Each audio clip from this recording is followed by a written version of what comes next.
सभी छात्र छात्राओं का आर पॉलिटेक्निक के ऑनलाइन क्लास में स्वागत है। आज हम बात करने वाले हैं लेक्चर 6 के वीडियो पे जो क्वेश्चन अधूरा छूट गया था, आज हम उसे पूरा करेंगे। तो हमारा अगला स्टेप है तार स्थापन सामग्री का आगणन। तो वायर, पिछले वीडियो में हमने वायर और बैटन का कैलकुलेशन कर लिया था कि हमें कितना वायर साइज चाहिए होगा, कितना बैटन चाहिए होगा, उसका कैलकुलेशन हम लोगों ने पिछले क्वेश्चन में कर लिया था। तो यहाँ पर अब हम जो सामग्री इस्तेमाल होगी उसका कैलकुलेशन करेंगे। अब देखिए जो है क्या कहते हैं, ये आपका इसमें से कुछ चीज़ें ऐसी हैं कि वो हर क्वेश्चन में कॉमन होंगी, बस थोड़ा बहुत उसमें परिवर्तन होगा, साइज में परिवर्तन होगा। चाहे आप यहाँ पर घरेलू वायरिंग की बात हो रही है तो घरेलू वायरिंग में लगभग ये सारी चीज़ें कॉमन ही रहती हैं कुछ ना कुछ। तो इसमें बस साइज का थोड़ा बहुत अंतर हो सकता है। कहीं जैसे अभी हमने इस क्वेश्चन में 3 सर्किट निकाले थे, 3 सर्किट की हमें आवश्यकता थी, लेकिन यहाँ पर किसी क्वेश्चन में हमें 4 सर्किट की आवश्यकता पड़ सकती है या 2 सर्किट की, तो थोड़ा बहुत साइज में परिवर्तन होगा। अब जैसे यहाँ फर्स्ट नंबर पे आप देखिए, फर्स्ट नंबर पर हमें एक उदासीन तार युक्त MCB चाहिए। तो आप घरेलू वायरिंग के लिए MCB का भी इस्तेमाल कर सकते हैं। ये चीज़ कहीं भी वायरिंग होगी, पहले जो है क्या कहते हैं एनर्जी मीटर के बाद जो है हमारा मेन स्विच फ्यूज यूनिट लगा रहता है। तो आप मेन स्विच फ्यूज यूनिट का भी इस्तेमाल कर सकते हैं या फिर जो है आप MCB का इस्तेमाल कर सकते हैं। आजकल ज़्यादातर MCB का ही इस्तेमाल होता है। तो फर्स्ट नंबर पे ये हो गया। उसके बाद हमें एक चाहिए, उसकी जो है मात्रा लिख लिए और उसका रेट लिस्ट हमने आपको जो है PDF व्हाट्सएप किया हुआ है, तो उससे रेट लिस्ट से आप इसका रेट देख लेंगे। जो रेट होगा उसको आप लिख देंगे, यहाँ पर 185 रुपये लिखा हुआ है। उसके बाद सागवान की लकड़ी का दोहरा बोर्ड चाहिए हमें डिस्ट्रीब्यूशन बोर्ड के लिए। एक हमने डिस्ट्रीब्यूशन बोर्ड लगाया हुआ है, तो डिस्ट्रीब्यूशन बोर्ड के लिए उसका भी रेट लिस्ट से देख के हमने लिख दिया हुआ है। उसके बाद हमें थर्ड नंबर पे 15 एम्पियर 250 वोल्ट 4 मार्गीय एक कलिक IC वितरण बॉक्स चाहिए। तो वितरण बॉक्स चाहिए हमें, डिस्ट्रीब्यूशन बॉक्स चाहिए, जिसको हम दीवार में सेट करते हैं और उसी के ऊपर हम कवर लगाकर वायर को डिस्ट्रीब्यूट करते हैं। तो यहाँ पर वितरण बॉक्स एक चाहिए हमें, तो एक लिखा हुआ है, उसका रेट लिखा हुआ है, तो रेट लिस्ट से देख के। उसके बाद फोर्थ नंबर हमारा सागवान की लकड़ी का बैटन। तो अभी हमने इस पिछले वाले वीडियो में किस साइज का कितना बैटन चाहिए इसको हम लोग कैलकुलेट किए थे। तो वहाँ से ये चीज़ हम उठा लेंगे कि कितना जो है बैटन हमने कितना मीटर हमें बैटन किस साइज का चाहिए। पिछले वीडियो में हम लोग ये कैलकुलेट कर चुके हैं, तो वहाँ से हम लेंगे। लेकिन यहाँ पर जो मात्रा होगी वो ज़्यादा लिखी होगी, क्योंकि हमने बताया था कि जब भी एस्टीमेट बनाया जाता है तो एस्टीमेट बनाते समय जो बैटन होता है उसको 10% अतिरिक्त लिया जाता है। कहीं पर कटिंग करने में या कहीं पर वायरिंग करने में वो बैटन हमारा कम ना हो, या अगर कंड्यूट ही हम इस्तेमाल कर रहे हैं तो कंड्यूट को भी हम 10% अतिरिक्त ही लेंगे। तो यहाँ पर इसको जो हमारी आवश्यक मात्रा है उसका 10% अतिरिक्त मात्रा यहाँ पर लिखी हुई है। यहाँ पर रेट उसका पर 100 मीटर का रेट जो है दिया रहेगा आपके, जो है क्या कहते हैं बुक में दिया हुआ है पर 100 मीटर का। लेकिन हमें जितने मीटर की आवश्यकता है उतने मीटर का हमने यहाँ रेट लिखा हुआ है निकाल के। उसके बाद एल्युमिनियम चालक PVC। तो हमें अगर केवल हमें लाइट और फैन सर्किट के लिए वायरिंग करनी होती तो वहाँ पर केवल हमें 1.5 mm² एल्युमिनियम चालक की आवश्यकता पड़ती। लेकिन अगर एक यहाँ पर पावर वायरिंग के लिए हमने पावर सॉकेट भी लगाया हुआ है 15 एम्पियर का, तो सॉकेट लगाया हुआ उसके लिए हमें पावर वायरिंग के लिए हमारा पावर सर्किट के लिए 2.5 mm² एल्युमिनियम चालक की आवश्यकता पड़ेगी। तो यहाँ पर दोनों चालक लिखे हुए हैं, इसकी भी मात्रा पिछले वाले वीडियो में हम लोग कैलकुलेट किए थे। लेकिन जितना हम लोग कैलकुलेट किए थे यहाँ पर उससे ज़्यादा लिखा होगा। क्यों ज़्यादा लिखा होगा? क्योंकि हम वायर को 15% अतिरिक्त लेते हैं, क्योंकि जब भी हम स्विच बोर्ड में वायर को लगाते हैं या कहीं, तो वहाँ पर हम वायर को थोड़ा सा बढ़ा देते हैं, ताकि जो है क्या कहते हैं अगर हमें भविष्य में अगर वायर को दोबारा छीलना पड़े या काटना पड़े तो हमारा वायर क्या हो, कम ना हो।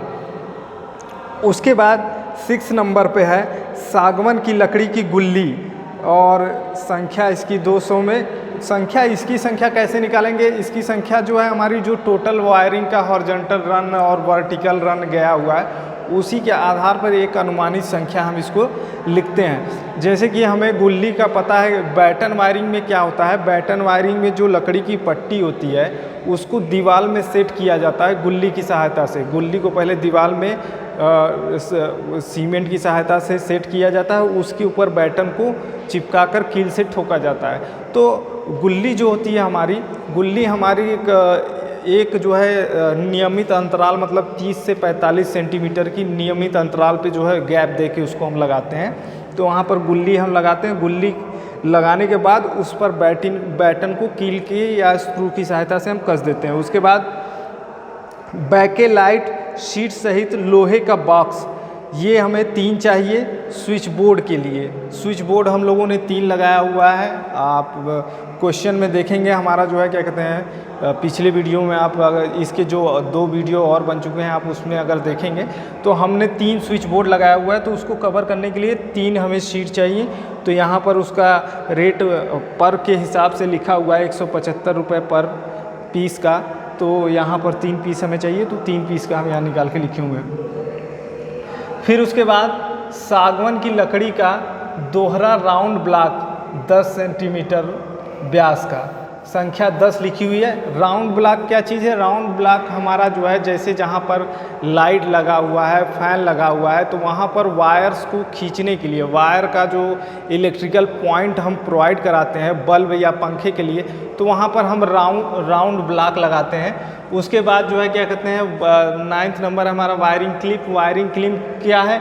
जैसे कि आजकल तो हम नॉर्मली जो है कंड्यूट वायरिंग का इस्तेमाल करते हैं। तो कंड्यूट वायरिंग में पाइप होती है, पाइप को जो है क्या कहते हैं उसको स्क्रू की सहायता से कस दिया जाता है उसके ऊपर कवर लगाकर। लेकिन जो है क्या कहते हैं बैटन वायरिंग में क्या होता था, बैटन वायरिंग पहले के समय में हुआ करती थी। तो वहाँ पर वायर को कवर करने के लिए कोई अदर तरीका नहीं होता है। तो वहाँ पर क्या करते हैं हम, जो लकड़ी का बैटन होता है उस पर स्क्रू की सहायता से वायरिंग क्लिप को लगाते हैं और वायरिंग क्लिप के द्वारा हम तार को फंसा देते हैं उसके ऊपर। तो यहाँ पर 2 साइज़ का वायरिंग क्लिप लिखा हुआ है। जैसे कि आपने जो है क्या कहते हैं जिस साइज़ का बैटन इस्तेमाल किया है, मैक्सिमम 38 का इस्तेमाल किया है, तो 38 वाला तो हमारा कम ही है। तो यहाँ पर 38 वाले को 1 पैकेट लिया गया है। बाकी नॉर्मली जो साइज़ है वो 25 वाला है, तो उसके हिसाब से हमने 2 पैकेट ले लिया हुआ है वायर को फंसाने के लिए। फिर उसके बाद हमें अर्थिंग के लिए भू तार चाहिए होगा। तो भू तार जो है क्या कहते हैं हमारा यहाँ पर लिखा हुआ है 0.3 kg, जितनी आवश्यकता होगी अपने हिसाब से उसको लिखा हुआ है। तो यहाँ पर उसका रेट ले लिया है हमने रेट लिस्ट से। फिर उसके बाद हमें सीलिंग रोज चाहिए। सीलिंग रोज क्या चीज़ है? सीलिंग रोज हमारा जहाँ पर फैन दिया गया है वो जो राउंड ब्लॉक हम लगाएं उसको कवर करने के लिए हमें सीलिंग रोज की आवश्यकता होती है। तो ये सीलिंग रोज की संख्या लिखी हुई है, पर का रेट लिखा हुआ है उसको कवर करने के लिए। उसके बाद जो है क्या कहते हैं हमारा बैटन होल्डर चाहिए। हमने जितने बल्ब लगाए हुए हैं, क्वेश्चन में हमने 6 बल्ब लगाए हुए हैं, तो 6 बल्ब के लिए हमें 6 बैटन होल्डर चाहिए। 20 रुपये प्रति का हिसाब से उसका रेट है रेट लिस्ट में। तो यहाँ पर उसका टोटल 120 रुपये लिख दिया गया है। फिर उसके बाद 5 एम्पियर 1 वे स्विच, 5 एम्पियर 1 वे स्विच चाहिए हमें। 15 रुपये प्रति इसका रेट है। मतलब जितने हम इक्विपमेंट लगाए हुए हैं उसको कंट्रोल करने के लिए हमें स्विच तो चाहिए ही, तो स्विच को लिखा हुआ है उसका रेट लिख लिया। फिर उसके बाद 3 पिन सॉकेट, 2 3 पिन सॉकेट हम लोग लगाए हुए हैं, स्विच बोर्ड 1 और 2 में लगाए हुए हैं। तो यहाँ पर जो है क्या कहते हैं उसका भी रेट लिख लिया। फिर उसके बाद एक हमने क्या लगाया हुआ है 15 एम्पियर का सॉकेट लगाया हुआ है, 15 एम्पियर का सॉकेट लिख लिए, उसका भी रेट हमने लिख लिया।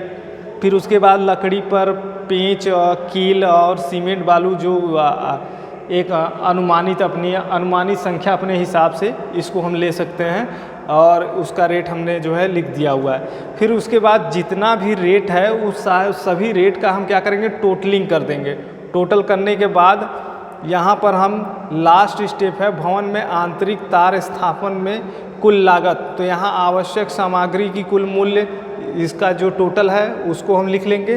फिर उसके बाद श्रम मूल्य जो है कई तरीके के होते हैं, जैसे जो है क्या कहते हैं श्रम मूल्य में हम कहीं कहीं तो डेली बेसिस पे रेट लगाते हैं कि मतलब पर डे के हिसाब से, लेकिन ज़्यादातर इलेक्ट्रिकल के जो काम होते हैं वो पॉइंट वाइज होते हैं, मतलब जितने इलेक्ट्रिकल पॉइंट आप देंगे उसके हिसाब से वो चार्ज लेते हैं। तो यहाँ हमारा बुक के हिसाब, जो लेटेस्ट बुक के हिसाब से जो हमारा सिलेबस है उसके अनुसार हम काम करेंगे। तो यहाँ पर 50 रुपये प्रति बिंदु है, तो 14 बिंदु का 700 रुपये जो है हमने लिख लिया हुआ है। इन दोनों को ऐड कर लेंगे, इतना जो आएगा हमारे पास, उसका 5% हम आकस्मिक व्यय, मतलब जो है क्या कहते हैं किसी प्रकार की अतिरिक्त आवश्यकता या इमरजेंसी पड़ जाने के स्थिति में जो 5% एक्स्ट्रा लेते हैं। कि मान लीजिए किसी चीज़ का हमने एस्टीमेट बनाया, एस्टीमेट बनाने के बाद उसका रेट 1 रुपये या 2 रुपये रेट बढ़ गया, तो उसको हम 5% आकस्मिक व्यय मान कर उसको ऐड कर लेते हैं कि अगर किसी चीज़ का रेट बढ़ा तो हम उसको कवर कर लेंगे। तो इसको जो हम टोटल कर देंगे तो यहाँ पर हमारा ये इस जो हमने जो है क्या कहते हैं कुछ वीडियो में जो हमने कमरा लिया था, जो घर लिया था, उसके वायरिंग में हमारा कितना टोटल खर्च आएगा, ये हमारा जो टोटल खर्च हो जाएगा, टोटल वायरिंग में उस टोटल खर्च हो जाएगा। तो इसी प्रकार से हम लोग एस्टीमेट बनाते हैं नॉर्मल हाउस वायरिंग के लिए। लेकिन अभी इसके अलावा भी जैसे जो है ओवरहेड ट्रांसमिशन है या फिर हमारा पावर सर्किट है उसकी वायरिंग, या जो है क्या कहते हैं सब स्टेशन है, इन सब चीज़ों के आगे वीडियो आएंगे। तो इसके यहाँ तक ये जो हमने नॉर्मली हाउस वायरिंग का एस्टीमेट बनाया है, अगर यहाँ तक किसी प्रकार की अगर आपको समस्या होती है तो आप जो है कमेंट करके बता सकते हैं, उसको उस समस्या को हम कोई और एग्जाम्पल लेके सॉल्व कर देंगे। धन्यवाद, वीडियो देखते रहिए।